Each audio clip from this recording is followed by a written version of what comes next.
We're here at the St. Louis Science Center in front of our newest special exhibition, Mandela, the official exhibition.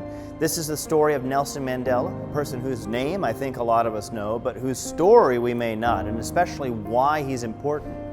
Nelson Mandela really became known for his work as an activist to overturn apartheid, and that's really where we start to know his story because due to his stance, due to his work, he is imprisoned, and he's imprisoned for 27 years, a huge amount of his life spent behind bars as a political prisoner for his belief that everyone in South Africa should be free and should be represented in the government.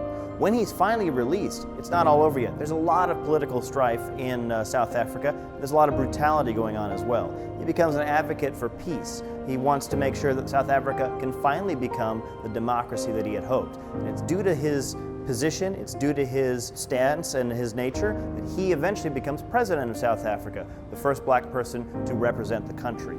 And that legacy of triumph over racism, triumph for equality, is really what we know him for today. The St. Louis Science Center is doing something a little different with this exhibition, and we're not going to focus on the science at all. And instead, we're going to focus on inequality. We're going to focus on representation. The sciences are incredibly rigorous fields, and they require access to quality education. Stories like Nelson Mandela's can show us how important it is that everybody be represented fairly and equally so that we can all have access to do the wonderful things in science and engineering that we can all see in today's society.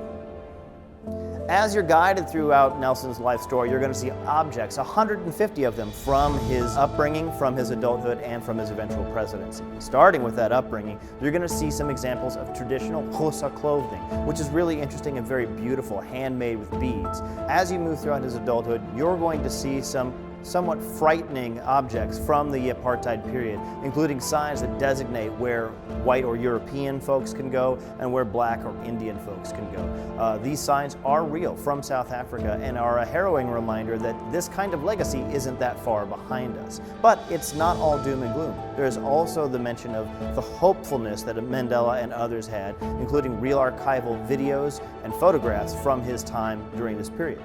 As you move into his prison life, you're going to see the incredibly thin bedding that he would have had to sleep on every night and the close confines of his prison cell.